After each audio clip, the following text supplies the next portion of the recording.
files named Go. Actually, yes, that is Go. Alright, Squaddle, they're off.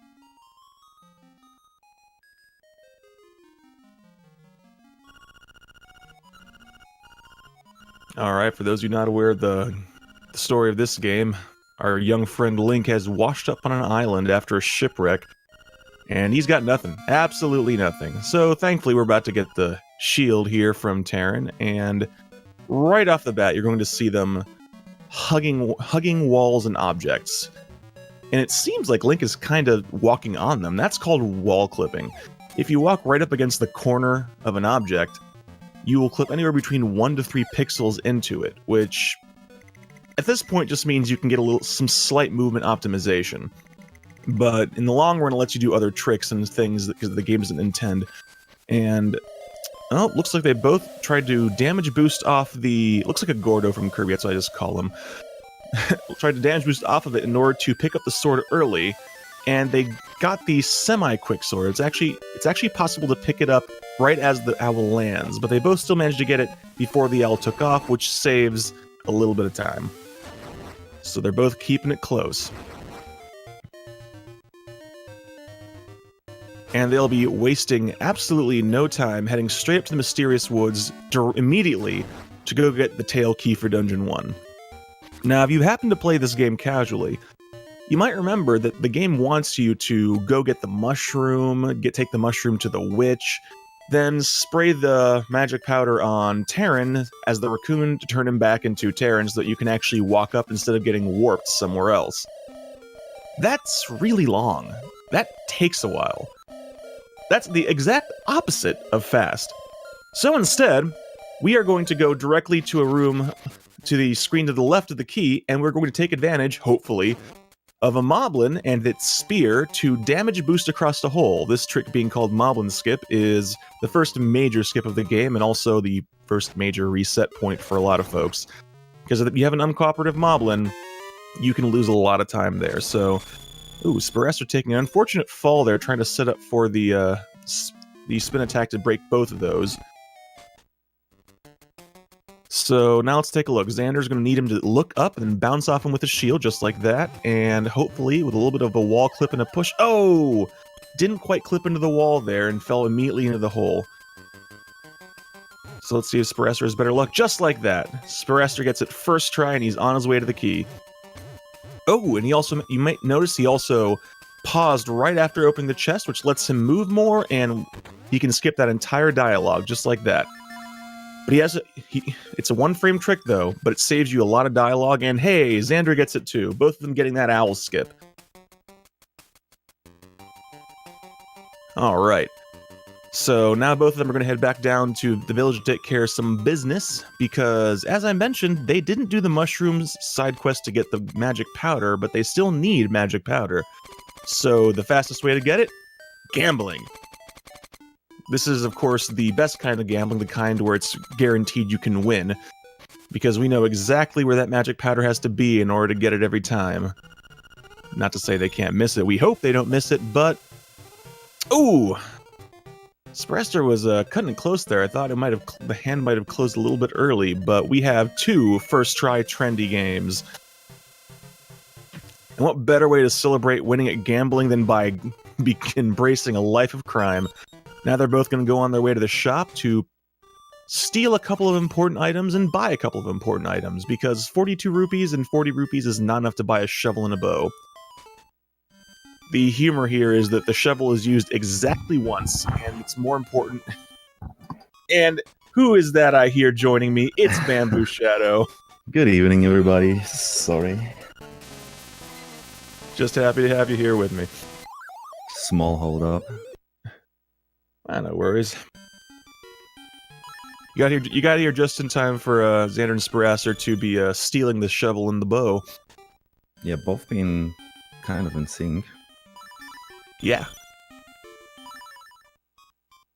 It's possible to... Oh, I was about to say, it's possible if the shopkeeper is a little bit fussy to waste some time stealing. That's exactly what happened to Xander there. He had to take 2 tries to steal the bow. But steal the bow he must, because the bow, especially this early on in the game, is extremely useful. Oh yeah, you will see that most mini bosses don't have too much HP when it comes to the bow. Oh my god, Oh my Xander god. pulling off the pit walk. What is up with that guy? What? He did it like it was nothing. Oh my god. I really have to look into those strats, man. Yeah, normally I'm used to seeing something like what Vlak does with the mushroom, but just doing it just free like that, not even using the mushroom, that's pretty ridiculous. I guess we've seen that only by Green Tunic so far in the tourney. Oh wow. It's a really nice setup. That was so cool.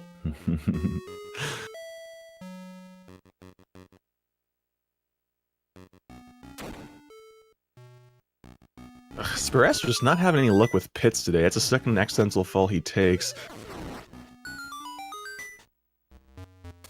Well, but the good news is, fall should hopefully slow down a bit because both of them are on their way to get the Dungeon 1 item, which is one of the most broken items in the game, the Rock's Feather. Which, how many other games can you think of that let you jump in a 2D Zelda?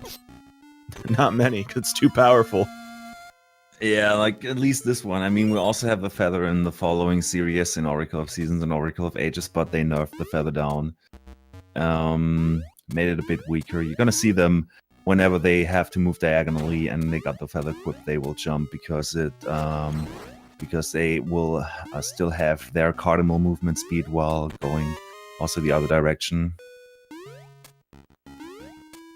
Yeah, but not just that, but I mentioned this before the race started, but Feather lets them both do one of the most important tricks in the run, and that is super jumping, which you saw Spiraster do, and you see Xander having a little bit of trouble with, but there we go. Third try is the charm. And there's the first quick kill, mini-boss quick kill in Dungeon 1 you saw on Spiraster's screen. Mini-boss just takes 2 arrows and he's done like that. I guess he usually has like 8 HP, so you need to hit him 8 times with a sword, but because we stole the bow, we can just finish him like that.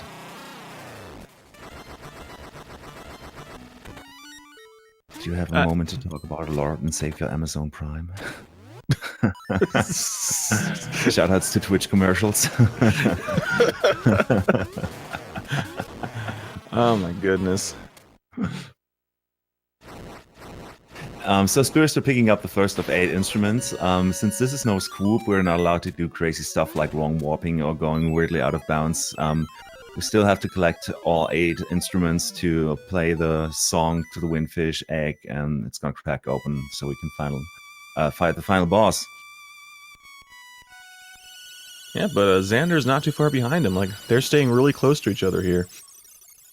Yeah, it's gonna be one of the more exciting races. Because, like, I don't know, when it comes to PBs, I guess they both are, like, in the 56, 57 range. Yep, they're 30 seconds apart. I can tell you exactly who. Spiraster has a 56, Xander has a 56-30. Yeah. Nice even numbers, very satisfying. Alright, but that actually is a pretty good time to mention that you notice that they're both going out of the way to kill a certain number of enemies on the way to get to Dungeon 2. There's a very important reason for that. They're actually keeping an eye on their kill count. They want to get 30 kills as soon as possible when they get into Dungeon 2.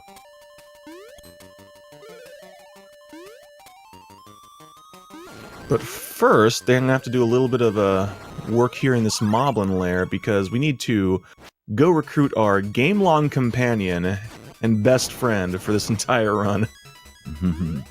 Some say it's a black ball, some say it's called Bow Wow and it's supposed to be a dog. It's probably something of both. Some say it's a displaced Mario enemy. Ooh. All we know is he's called Bow Wow. And you see them fighting a small mini-boss here. He takes just 8 hits and you want to 2-cycle him. Every cycle you miss costs about 5 to 6 seconds. Xander having a little trouble there, but he's gonna do fine, I guess. Yes, there you go. Yeah, getting the 2-cycle. Trying to do something which is called a flock clip. You can wall clip into the trees to the left, you see there. Oh, not dropping down into the pit. And moving towards that rock where a text box is appearing. Oh, that rock is too heavy for you to lift because you don't have the bracelet anymore. But while that text box is appearing, you can actually squeeze 1 pixel to any direction and the game doesn't check whether you're pushing against a solid object or not. Shoutouts to Flogdeer who found that glitch. So in honor to him, we called it flog clipping, and that way he could have a little shortcut there to Dungeon 2. Getting perfect RNG with Bow Wow xandertje, not that much, but they're still not maybe 15 seconds apart, I would say. Spiraster has to take care with not losing his piece of power he just got in the second room, because after 3 hits he's gonna lose it. So you want to take care he's not taking any hits. Yeah, because Piece of Power does a lot of good things for him. Lets you move faster. Oh, he takes a. Oh, he lost it already. Yeah, shoot. So that's gonna give xandertje the upper hand when it comes to Dungeon 2. Having a little bit trouble there with the jumps over these pits. You gotta time them correctly. And now he has to do alternate strats with that mini boss, switching over to bow strats. Oh my god! No, wasting 2 arrows. That's really unfortunate. But like that's the thing with when it comes to races, you know, weird stuff happens where you would in a normal RTA PB attempt you would probably reset at that point, but in races you gotta go no matter what. So let's see how he's gonna pull off the rest of Dungeon 2. Yeah, and Death to High Nox is something you'd like to avoid because getting back there does waste a fair bit of time. Oh yeah, since you don't have the portal, which only appears after the fight. And of course, Spiraster is moving 25% slower than xandertje because he already lost his piece of power. The movement boost from a piece of power really is useful in dungeons like these, especially when they don't have the boots yet. You know, like oh yes, absolutely. Get some Pegasus boots later, which lets they let us dash, and of course the double damage. Oh my God, Spiraster really has to take care there. Yeah, and actually another little detail that you don't, it's not always obvious, but picking up bottles is faster with the piece of power as well. So that's another saving a few frames for every bottle, and there's a lot of bottles in Dungeon 2. Oh yeah. Oh, and knowing the backup strat with a fairy at the bottom, that's very wise. You don't want to go in with 2 hearts into the boss fight. Been there, done that. Yep, it's very easy to take at least one. Oh, come on, Spiraster! Oh my God, squeezing through. And you saw there Xander taking the lead again, so that's how it goes, you know? One tiny mistake, or let's say a few tiny mistakes, and you lose the piece of power, and they're almost sync again. But now it's time for the why we love Dungeon 2 LADX. Sorry. Oh yeah, it's always an exciting run, whether you want it to be or not. So you're going to be seeing them do 2 things. You're supposed to normally throw this bottle against the wall 3 times, but you throw the bottle while you're clipped into a wall, you only got to do it once. The game just says that's enough. And so now you're going to see Xander set up dropping a bomb, and then immediately fire a bomb arrow just like that, and that's a quick kill. Lets you skip that entire second phase where the boss teleports around. Oh Both yeah. of them do it with no trouble. It's an exciting quick kill, because it saves so much time. Like, the runners of the non-DX version, they like to skip this boss entirely because even with the quick kill strats, it takes around like 30 seconds or more. And in the original Link's Awakening, you can use some weird glitches to skip that boss entirely, to skip a few bosses entirely. Well, Xander being ahead again by, let's say, 4 seconds, but we got shortly a trick upcoming, which is called Villa Skip. Basically, we're gonna do a series of pause buffers at the bottom of the screen, which will, while we're standing over a pit, which will eventually push us down by 1 pixel, and that lets us screen transition while standing over a pit. So the series of pause buffers, though, is very RNG based, and it's not sure if you get it first try or if you get it 20th try, which would cost like 40-ish seconds. So we're hoping the best for both runners to stay not too far away from each other, to still have this exciting race so far. Yep, it all just comes down to global frame rules, which we have no control over. We see both runners buffering right now. Oh, Xander having like a 5 buffer. Spiraster having also a 5 or 4 buffer. I didn't count, so that's pretty cool. They're At least not RNG is making one runner take the upper hand or stay or fall apart again. Fall behind again. Falling apart comes later. Well, we hope not. Unless they both fall apart in the same spot, in which case it's hilarious. I didn't say that. But they now will both take advantage of how well programmed the keyholes are in this game by inserting a key into the keyhole from the wrong side. Thanks to wall clipping. Oh yeah, again wall clipping. Like this is one of like most LADX speedrunners take this trick already so much for granted, but it's actually even if it's not the trick itself, when it comes to super jumps, wall clips are required to do other tricks, like also with that clipping into the keyhole there. So really, in this category, you could say wall clipping is the major glitch which breaks the game in so many places, also when it comes to floor clips. And we see both runners killing more enemies along the way to get keys or just to advance to the next room, incrementing their kill counter to get a piece of power drop in.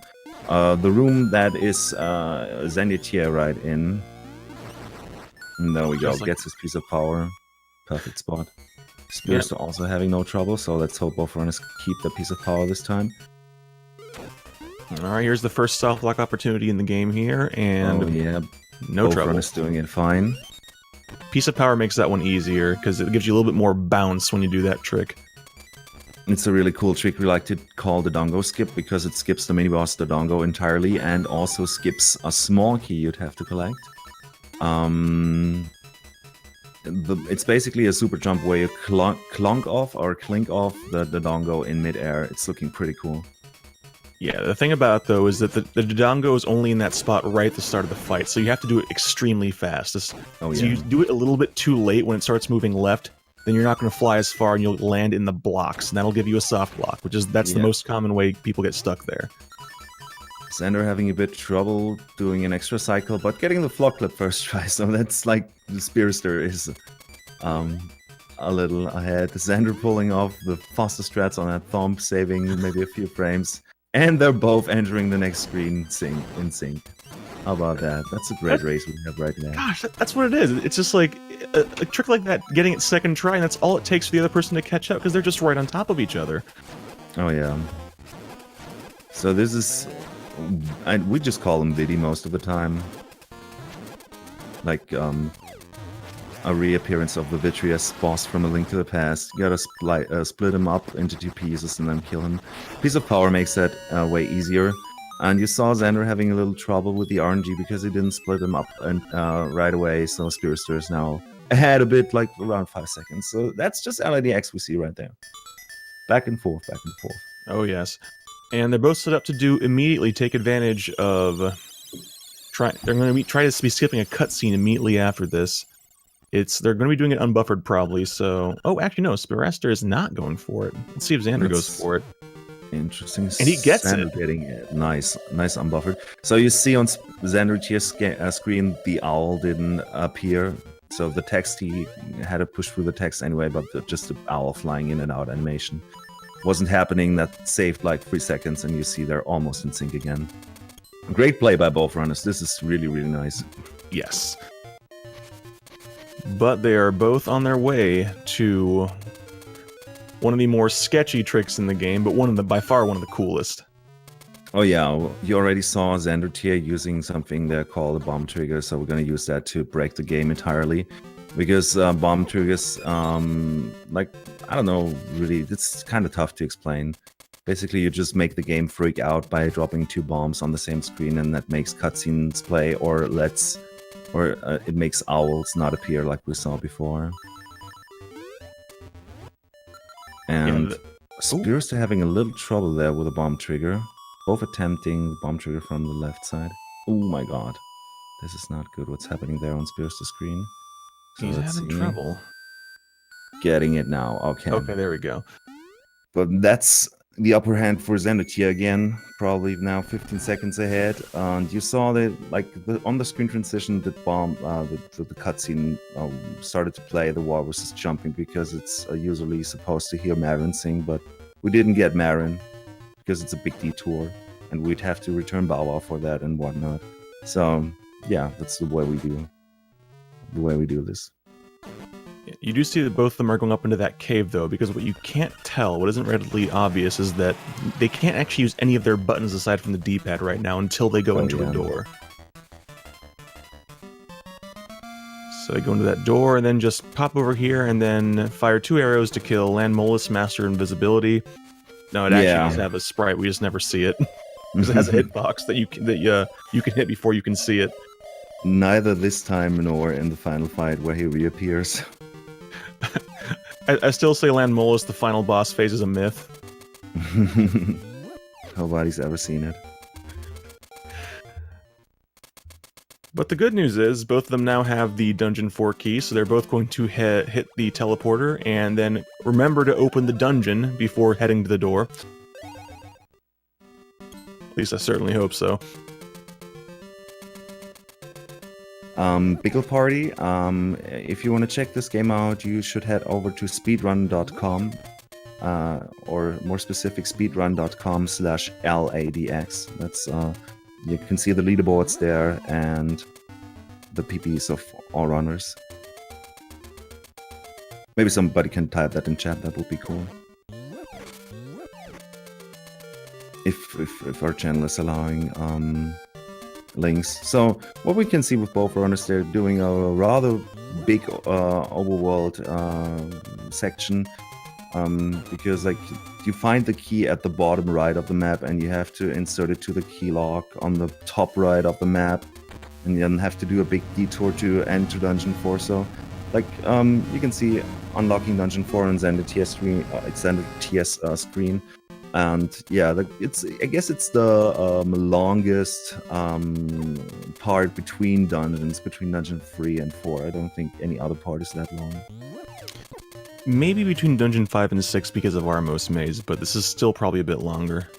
Yeah, like I think Armos Maze, yeah, you have to do some detours to collect keys to unlock dungeons and whatnot, and of course we try to make this as quickly as possible. But yeah, like just because everything is so far away from each other, you have to do a bit of a detour. And coming up, the most important trick on xandertje screen. Oh, let's see if he gets it.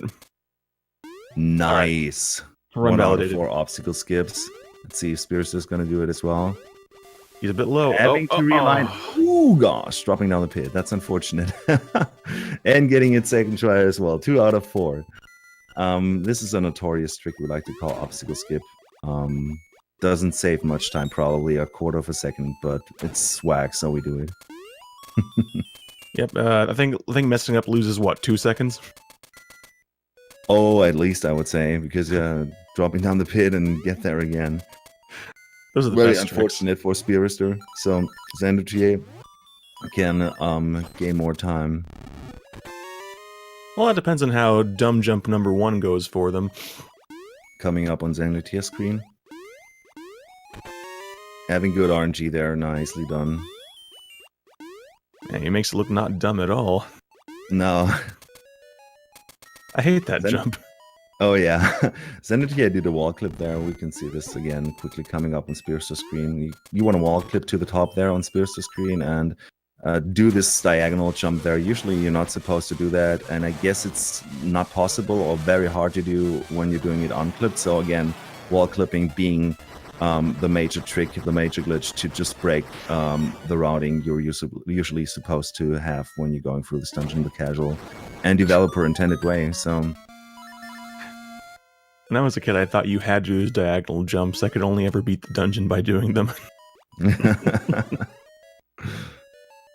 But you might be a bit perplexed to notice. Your own hack, you know.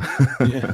Oh god, I've heard horror stories. But actually, you might be a bit confused because Xander just got the flippers and left, and Spiraster's right behind him. They're not finishing the dungeon. Why on earth not? Well, if you finish Dungeon 4 completely, there's a ghost appearing. He's like, oh my god, please, I want to go to my house and then to my grave, and you have to go everywhere.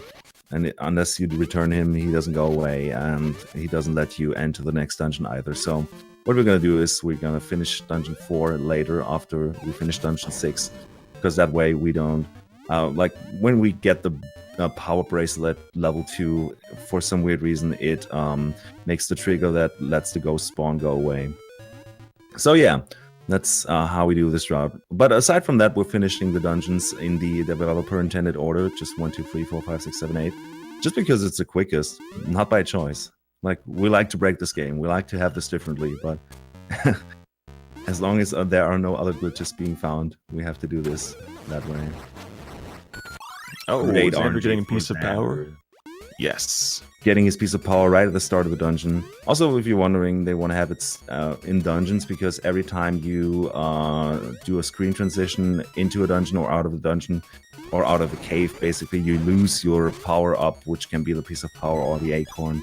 So bottom line, you want to have this in dungeons just to move fast and to do have the double damage. Yes, and Dungeon 5 is the dungeon where you most definitely want to have piece of power because it is the longest dungeon. Oh yeah.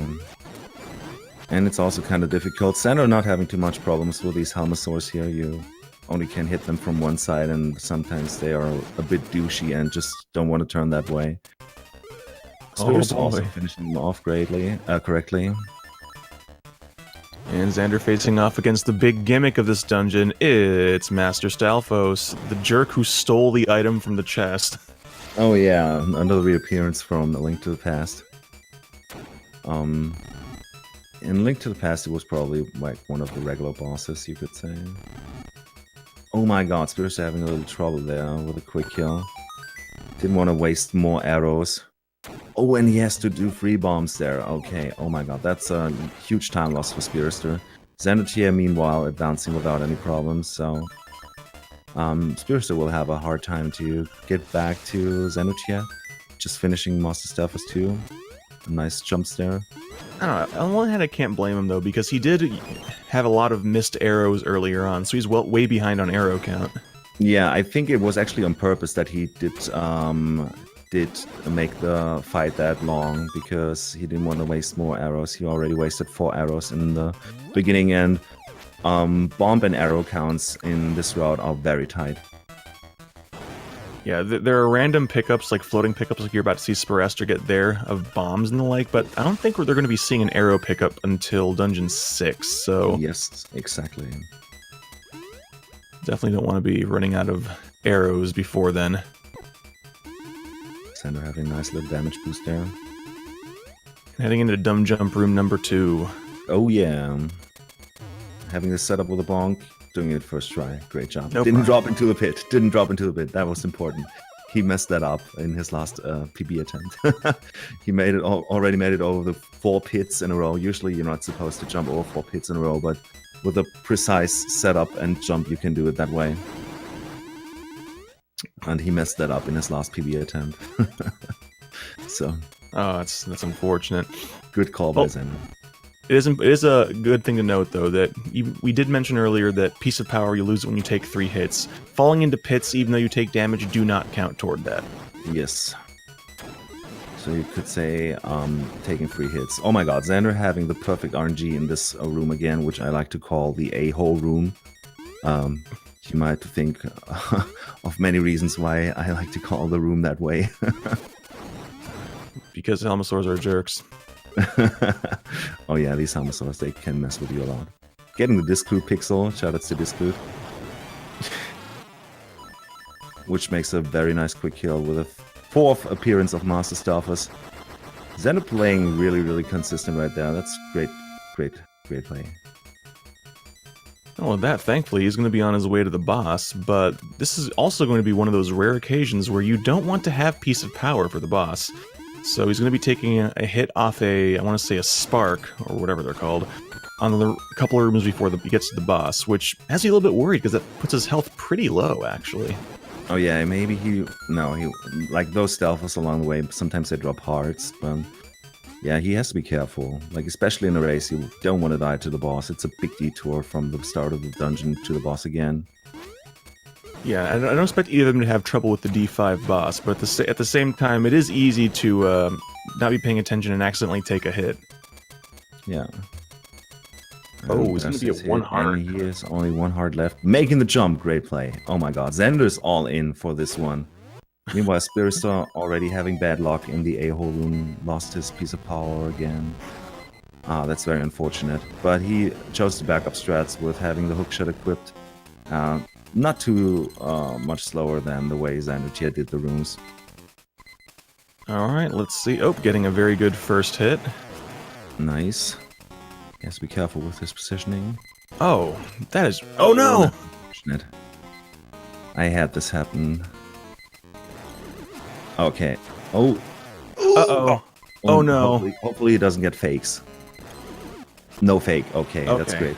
After early. this boss took more than 4 hits, he can do fakes, where he just like comes out of holes and doesn't do anything. You can't pull him out of his pit, or like sometimes he likes to come out and chase at you.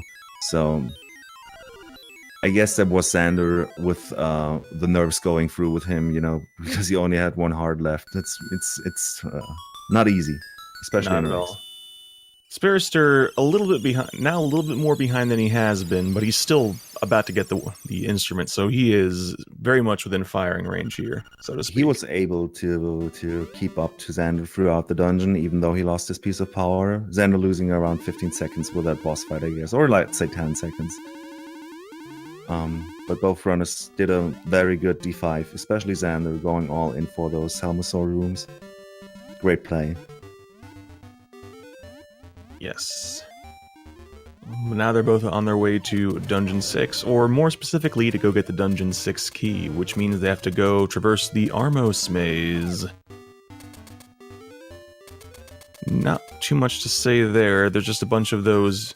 You remember them, like those armored guys that you touch them and they come to life and they really hurt. Yeah.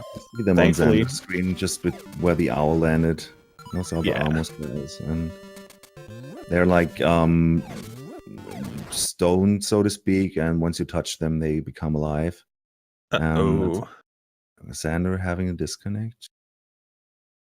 Hopefully he'll get back again soon. Oh my god, like technical difficulties. Well, Spiraster advancing. We're gonna see if Xander will drop back again shortly. I will come back again shortly. We'll say Armos are less painful in this game than they are in a lot of others because A, you can use your shield to actually bump them out of the way, and B, you have Bow Wow. And Bow Wow, if he eats Armos, which he will, they drop a guaranteed arrow, which in this game, in this run, where arrows are a commodity, every little extra arrow counts, but Spiraster just opting to not pick up any of the arrows that have dropped along the way. Oh, that's unfortunate. He want to have some arrows once he gets into Dungeon 6. Makes some of the rooms easier. Pulling off perfect 2-cycle boot strats right there. And Did he have no arrows? I think I just looked at his menu. It looked like he had yeah, no he has 0 so far. So I don't know what he's gonna have an arrow drop on his way to Dungeon 6, and xandertje, luckily being back online, probably had his 24-hour disconnect or something. So we're back on track. Looks like Xander had no problem with boot strats either, so he's still a little bit in the lead. Getting messed up by that bomb fairy. Those can hurt a lot. But I'm not worried about Xander's arrow count. Spiraster just needs to... He picked up 2 by the looks of it. Yeah.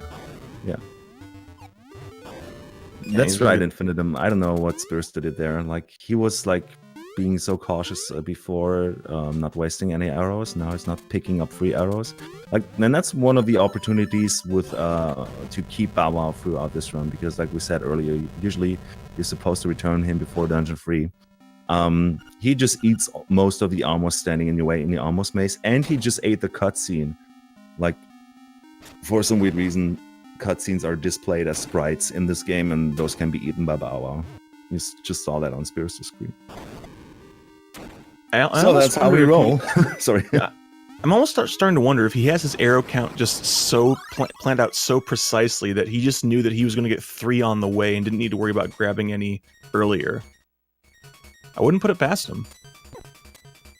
Yeah, it's fine. Like, I think he was cautious about it since he lost so many earlier. In the meantime, Xander having a perfect piece of power drop. If you're going for the piece of power in Dungeon 6, that's the place where you want to have it. And just because again, it increases your movement speed and gives you a knockback effect. We don't like the knockback effect that much in this dungeon. Though it's no problem if you know the right strats, but the movement speed is just like, it's a nice boost. Even if you're having Pegasus boots already, should save around 5 to 6 seconds.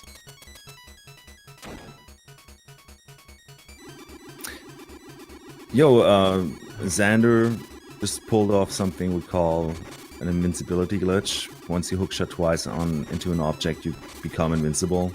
So, well-programmed game. The best programming. Shoutouts to LEDX devs.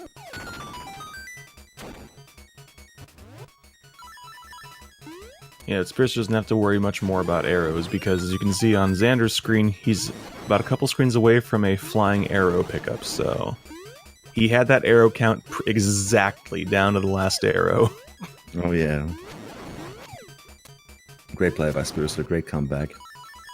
Like, really, it's also, like, especially in a race, if you're getting that bad luck at the start of the race, you want to make sure your head is in the right place so you don't get screwed up. Yeah, time for some more sequence of super jumps. Xander's setting up for the most dangerous one in Dungeon 6. Oh yeah. Pixel perfect setup, got it. Not pixel perfect, it's a free pixel window, I'm sorry. Yeah, thankfully we have a good visual cue for it. But even with the visual cue, it's possible to screw it up and land in the wall and not be able to get out. But oh yeah, Xander got it, and Spiraster gets it. Also got it. Both players having a little trouble, but I don't blame them. Like, it's especially in a race, you want to make super sure you're on the right position to not soft lock. Oh, Xander taking a few horse heads. Yeah, having a little bit of trouble with those skill horses there. The skill horses. Let's see how it goes for Spiraster here. Oh, second try, great job. Obviously, he's been practicing the horses a bit more than Xander has. Yeah. But in all seriousness, those are totally random. We had already people coming up to us telling us about theses and strategies, how you could just kill them, just make them stand on top quickly, but yeah, it's impossible, it's just random. Yeah, coming up to the Dungeon 6 boss, both players being on the same screen again, that's nice. Developers are also well programmed again. Did forget to make his hitbox go away at the first few seconds where he, like, I don't know what's happening there. Like, it's just music playing and nothing happening. I guess he slightly comes from the floor, right? He slightly appears from the floor. In that phase already, you can hit him with bombs. Just trying to be a dramatic, slow build. Like, where's the boss? Where's the boss? Oh no, the room is the boss. Well, you've already hit it 3 out of 5 times before it even starts talking. So, Merry Christmas, I guess. There we go. Xander pulling off another bomb trigger. That was the same one he was able to do after Dungeon 3. Just makes the owl cutscene be a little bit quicker. We got the text box anyway, but just the owl flying in and out animation is not happening. Saves around 3 seconds, so that's a nice boost there. And Spiraster gets it as well. So both of them saving a little bit of time. Xander getting hit by one of those bombs though, so that lost him a couple of seconds while he regained momentum. This is still very, very close. The tiniest mistake can let Spiraster get right back into it. Nope. So yeah, like, this is again almost neck on neck. Probably 10 seconds in favor of xandertje. Both runners you saw there were exploiting a little cave which leads from Dungeon 6 right up to Dungeon 4. Usually this cave was was made into the game so you're able to do the rafting game, which we will never see in the speedrun, to do the rafting game multiple times in a row in the casual playthrough. And yeah, we can exploit that just to go very quickly from Dungeon 6 to Dungeon 4, which we had to split up in 2 parts because, yeah, the ghost. Doing a nice little clonk off super jump there on Spiraster's screen. Yeah, and by golly, do we break Dungeon 4. We don't do any of these sideways sections. We super jump up to the key. We do it in halves, and then we make an absolute joke of anglerfish. Oh which yeah, is, also which is the breaking boss, we big promise. time. Yeah, like we heard recently, even casual players were, well, how do I say this? Not amazed, like amazed in a bad way, how easy this boss actually was. With bomb arrows, you just need 3 hits and he's gone like that. Great quick kill by xandertje there. Also, Spiraster having not too much trouble with it. And just like that, we had both of them holding up the instrument at the same time. They are still right on top of each other. But that may change here because they're both heading toward the big gatekeeping trick. The one that has new runners waking up in the middle of the night in cold sweat. Oh yeah, it's really one of these tricks. Every top 20 runner has to practice this trick on a regular basis, just to make sure you just like stay in shape. That's right. This trick is so intense that it forces you to exercise. Something most out of the X runners never do. Well, it's like with every speed game, you know, you can play it more casually and for fun, or you just like can also if you're like having fun with optimizing stuff, doing menu routing and practicing tricks, that's also cool, and you can do that. Oh yeah, there's all sorts of things you can do in this game to gain time back. It just depends on where the fun gets outweighed by the how much time am I sinking into this. Oh yeah. Oh no, Spiraster getting not the obstacle skip, so we're 3 out of 4, no problem. Did the safe strat there though. xandertje trying to do a double hookshot jump there to get over those pits where you usually need the rooster to fly you over. So let's see what he's gonna do there. Looks like he's buffering. Wise choice. You can do this unbuffered, but it's very hard. It's 2 double frame perfect jumps. Oh my god. Oh my god. I think he got perfect buffer though.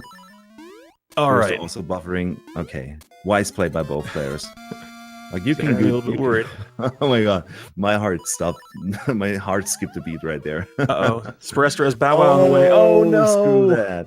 Oh, having a little trouble with the second buffer there. So even both players went for the safe strat. You saw Spiraster failing this nonetheless, which is like really a runner who is familiar with the game. So you can see this is not an easy trick, to say the least. Yeah, and one of the worst things about it is just the fact that there's a couple of things that can go wrong, that you can do everything right, and the game just says, nope, either global frame rules or just Bow Wow's positioning can just stop you, and there's nothing you can do about it. And this is just a thing you have to deal with when you run this game. Oh, yeah. Oh, having bad RNG with Bow Wow again, but getting very nice buffers. Great second attempt by Spiraster there. Yeah. So unfortunately, that fall cost him 30 to 40 seconds, but... Yeah.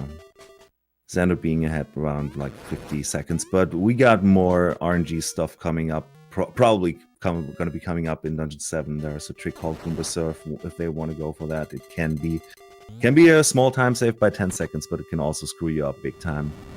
xandertje messing up the cutscene eat, that would have saved 5 seconds there. Bow Wow can also eat that cutscene, but yeah, no problem whatsoever. Just let the what's it called, the tower turn around and enter in Dungeon 7. Ah yes, Dungeon 7. Anyone who played this game as a kid remembers the horror of Dungeon 7 and its stupid gimmick with breaking pillars with a giant metal ball. But we're not going to do that here. Oh no. Because it turns out the event of pillars breaking is also affected by bomb triggers. So you're just going to see them use, well, there we go. You're going to see Xander drop bombs very quickly into a pit. Because all you got to do is drop them within 4 frames of each other, and into a pit will do it. And just like that, pillars break. Screen transition requires frame perfect inputs. Some people, like myself, prefer that over mashing bombs into a pit. But xandertje having no problem with the mashing here. is forced to do that last screen transition, last bomb trigger on the screen transition because the fourth pillar has no pits in the screen. So once again, exploiting the fact that dropping 2 bombs on one screen makes a game freak out and just makes it play cutscenes. Yeah, the dropping into the pit strat also has the downside where if you're not mashing fast enough for whatever reason or another, you will drop all your bombs into that pit and still have a pillar there. We'd like to call that pulling a disclude. Shoutouts to disclude our boy. And just like God. that. Ooh! Oh my god, getting stuck in the wall, but no problem. He can boots out of that. First try Goomba Surf. So that was intense. There was a pixel perfect setup for a super jump, something we like to call naked super jump because you don't need the sword to execute the super jump. And just jumping off the top of that Goomba boost him up to the upper platform that you saw there. So that's a great attempt by xandertje10. Getting it first try, great RNG, but also great execution.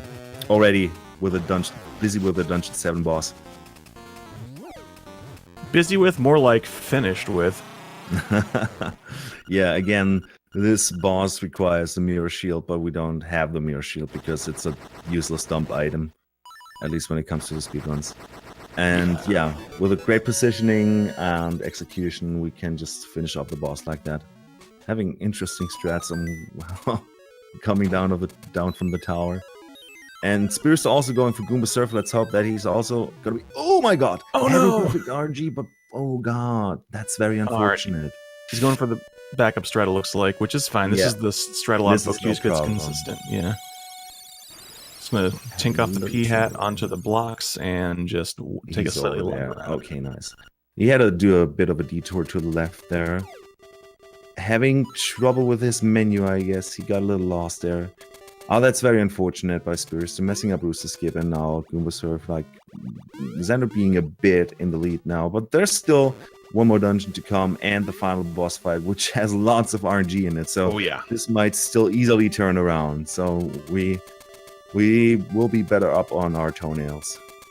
Yeah, because I'm fond of saying, this game keeps giving you randomness all the way up until literally the end, so it's almost cliche to say it's not over till it's over, but in this game it's the literal truth. Definitely. Like, speedrunning this game is basically like you just want to execute everything perfectly and just pray for good RNG. Yes, indeed. And like in some games the execution part is larger, in some games the RNG part is larger. In this game it's definitely the latter, so if you want to take a shot at World Recce, be our guest. But you better bring some time with this. You better bring some time with you.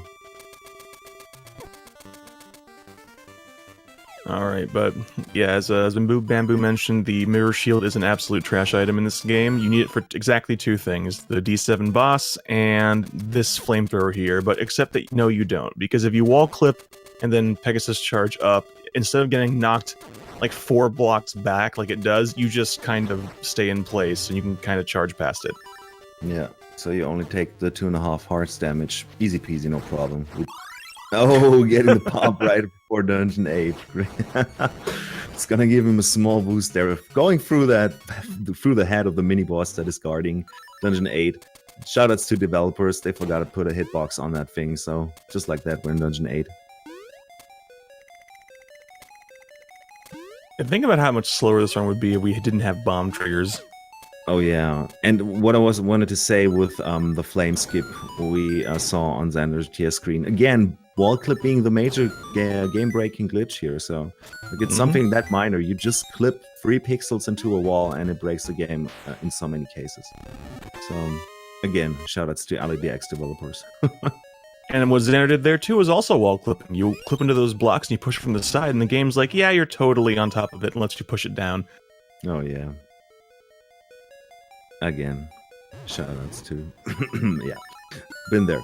So with a small super jump, Xander was able to skip a small key there. Having trouble in the underground section there. Those oh my god, having trouble twice.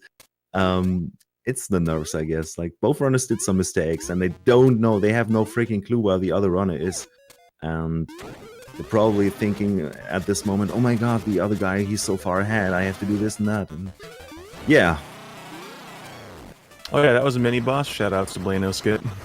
Yeah, not that easy. He's one of the more challenging mini bosses. But you could also see there xandertje pulling off flawless 4-cycle.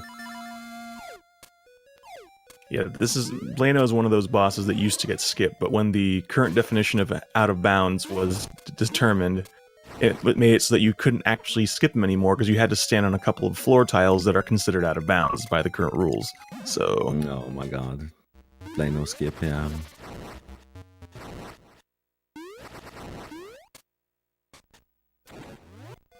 Fortunately, the discussion about Blano skip didn't divide the community. So we're still sane people. I don't think I've ever seen anyone in the community really like get angry about rules. So I don't even know if that's possible. Oh no. Also, whether a sword should be on A or B. Oh my god, Xander! Oh no! Again, the nerves. Oh my no. god! Getting wrecked twice in that room. You just have to push that thing on the floor. Most runners like to do some jumping while they're doing that. That way you can skip a few seconds, save a few seconds. Playing it safe now, wise choice. Getting the big key, and that with that he's on his way to the Dungeon 8 boss. Yes, indeed, Hothead, which is a little bit of a question mark. I mean, we've all fought him a whole bunch, but we're still not entirely sure how his health works. Yeah. It's a book with 7 seals. I don't know if there's that saying. Is there a saying in English? A book with 7 seals? Not as far as I know. There might be. Okay. I'm not familiar with it. So this guy jumps out of the lava and just flies around, and you have to hit him while he's in midair. Having a little trouble with the boss there. I guess he's also playing it safe since he only has 2.5 hearts. That's right. Getting hit by the lava, that would get him killed. Yeah. No, dropping in the lava not, but getting hit by the boss. Yeah. We know that it only does half a heart damage when you're dropping 1 hit at a time in the lava. Shout out to this dude. And yeah, finishing off with the Thunder Drums, the last of 8 instruments. And Spiraster's gained back a fair bit of time. He's actually about to go fight ahead himself, and if he has a good Hothead fight, then he's going to be right on Xander's tail heading to the egg. Oh! Spiraster having a frame-perfect jump there, great play. Not being too far behind, so this still might turn around in the Windfish egg, so we better be on our feet how this final boss rush, you have to say, will turn out. Oh gosh. Dropping into the lava. Did you see his health? Oh yeah. He's lost like 4 hearts in a second. Yeah, it was 4 hearts because he got hit by one of the lava things from the boss. And he dropped into the lava himself, so... Yeah. That boss, you don't want to get hurt by himself, by his sprite, nor by the lava pieces that get like, thrown up when he jumps into the lava or leaves the lava. But Spiraster did manage to get the most important trick. He got Wang Boys, so he is #1 in my heart. Because I don't think both runners did, I guess, right? I must not have been paying attention. I didn't see Xander get it. Oh, okay. I think he got it also. Like, okay. It's like a nice little graphic glitch there. Meanwhile, this is a great time to mention that you may notice that we've been playing songs and doing things musically without actually having the ocarina, because surprise, surprise, playing music is an event. We can bomb trigger it. So yeah. We allow Link to be the musician he always dreamed he could be, and be the world's best player of the bomb-carina. The bomb-carina. Yes. Well said.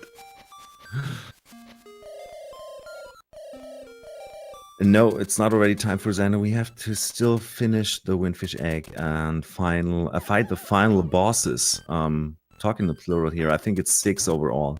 We got the Blob, where we will attempt a quick kill. Got Aghanim, which is a douche because he's totally RNG. Yeah.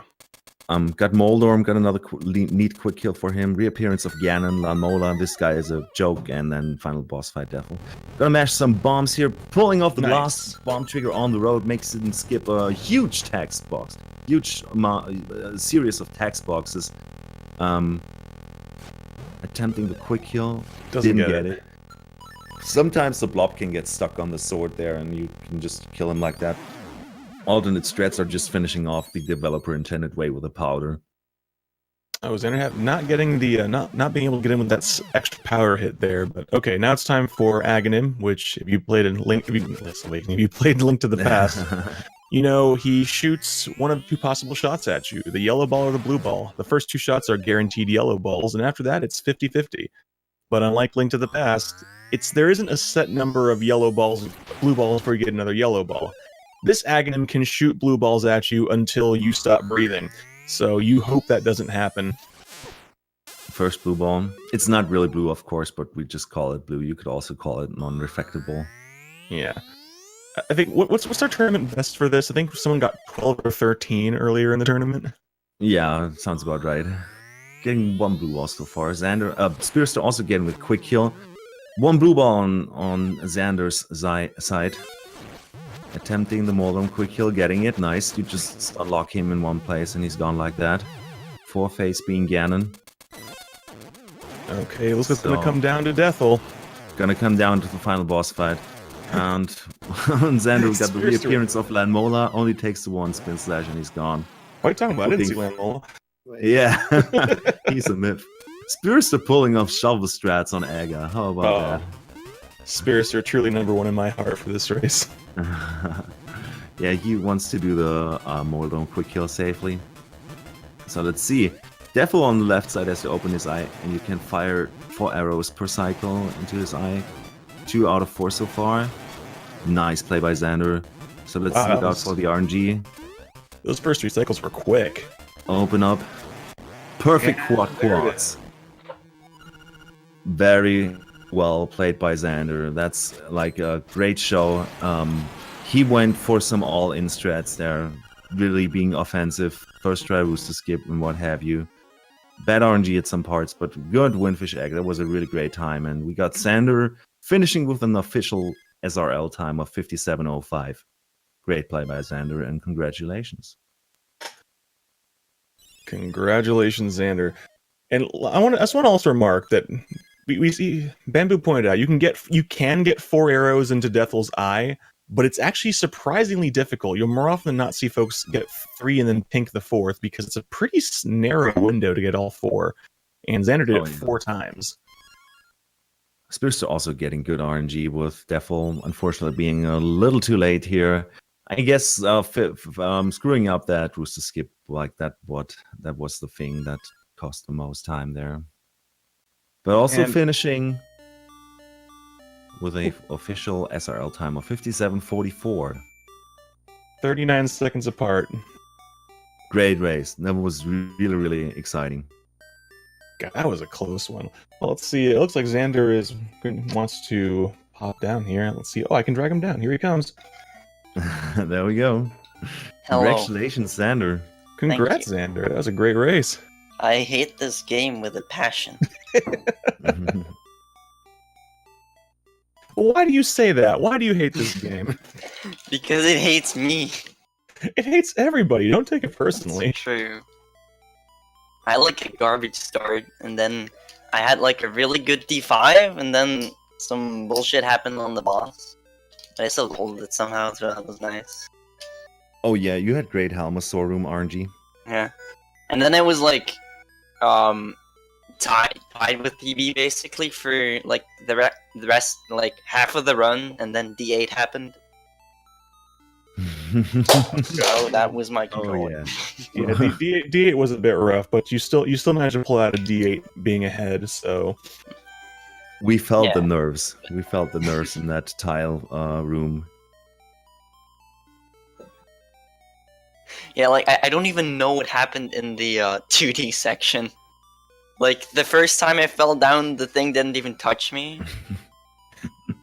I think I it don't even know. it came down on you or something and just knocked you off. Yeah, it was awful. Oh well, I won. Yeah, it was very interesting. Like you guys were still kind of neck on neck when it came to Rooster Skip, and just the first 20 minutes it was going back and forth. It was very exciting, that race. Nice. And here's Spiraster. Hey guys. Yo, hey, congrats. Hello. GG Spiraster. That was a good race. Yeah, I wasn't sure if I was gonna finish it at points there. Oh shoot. Yeah, But yeah, this, GG Xander. Thank you you. both of you guys had first try perfect Goomba Surf RNG, getting it the first try. Xander making use of it. Spiraster also having a little trouble there. I guess it was just the nerves, you know. Oh, that reminds me. I had horrible bomb triggers. I even dropped the bomb at one point. It was pretty funny, not gonna lie. Yeah. I should turn down my TV volume so it doesn't get picked up by my mic. Yeah, and but Spiraster, that was like just still a great play. You know, like I think the most time loss you had there was with Rooster Skip. Well, I think D2 was just absolutely embarrassing. Oh yeah, losing the piece of power there.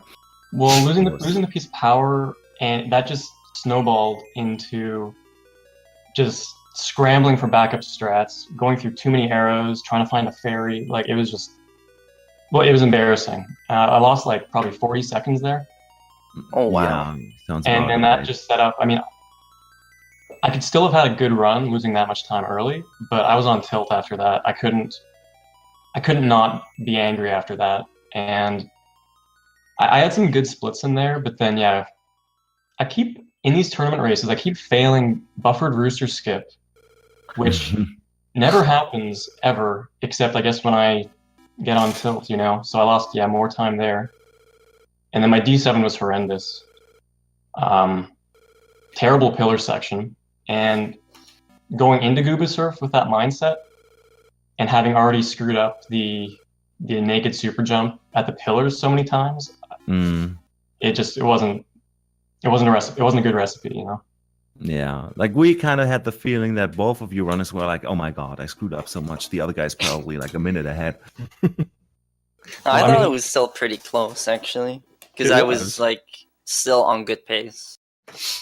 Well, that's the only reason I kept going, because I knew that Xander and I have like very similar PBs, and like for a tournament race, almost nobody's gonna get like a very good run, you know. So I assumed that, you know, if Xander had like a minute or so time loss, that I might still have a chance, and you know, I didn't want to forfeit, but that was just a bad run. Oh yeah, we hear you. No, but So- it really was close. Like even when you had a little bit of trouble, the other one would be they'd be catching back up before too long. It really wasn't until D7 that things really kind of became, the gap kind of opened up and never. It actually did close back up again a bit. In D8, the gap closed a bit. You were both actually on the Nightmare fight at the same time, but just that death RNG that Xander got, though, just 3 eyes right off the bat, really. Yeah, that was good. Also, Xander, I don't know if you did notice, you had some trouble with your Yeah, I know. with the internet during the run, OBS right? just disconnected, which never happens. Oh, okay. Well, we're I just don't glad know. it didn't screw up your stream Yeah. or your game. It or was whatever. only for like a minute. Yeah, it was like we didn't catch you finishing off boot strats on the Amos night, Ah. but I guess you did. I think fine that's a there. good thing. I screwed that up so much. I got like a 4 cycle. I figured you were fine because you only lost like 2 hearts coming out of that.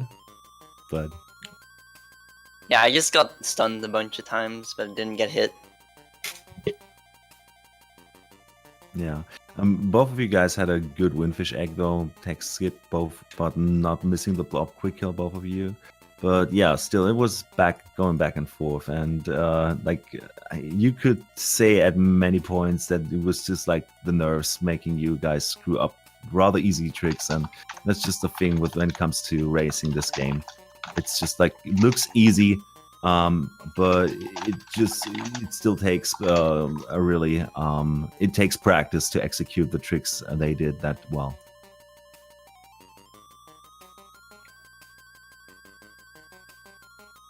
So, let me see if I forgot something right here.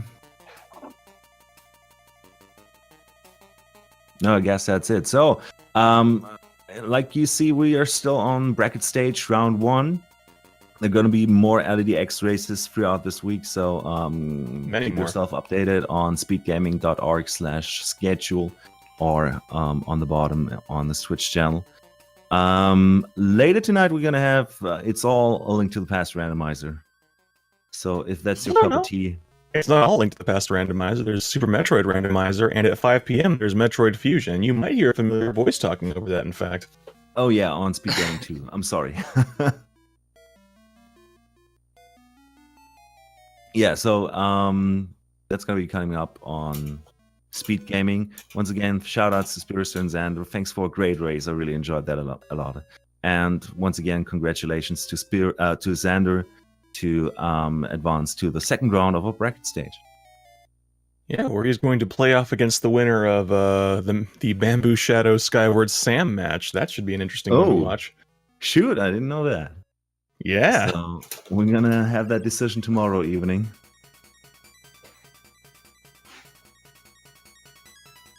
Once again, thank you guys so much for the nice race. Crunchy, any last words? Just shout outs to Feasel for, as always, for keeping everything running smoothly behind the scenes. We couldn't do it without you. Great restream, yeah. And Spiraster and Xander, got any final words, final thoughts, any words of adulation for your fans out there? I don't know about any fans, but it kind of sucks to be removed from the tournament. But Xander's a great runner, and I think it's probably for the best that he's the one that continues on to the next phase. And I'm just looking forward to next year's tourney at this point, I guess. Alrighty. So, that's it from us. You guys, thanks for watching. Thanks for stopping by. We had a great time, and gonna see you again, I guess, with LEDX tomorrow evening with the match myself versus Skyward Sam. So let's see how this will turn out. Oh yeah, we got 3 matches in a row on Speed Gaming tomorrow for LEDX. It's gonna be. Yeah, that's right. It's gonna be all LEDX tomorrow evening. Nice. So, you guys, stay tuned. We're out. Have a nice evening. My name was Bamboo Shadow, and I've been Crunchy Lex. Thanks for watching, everyone.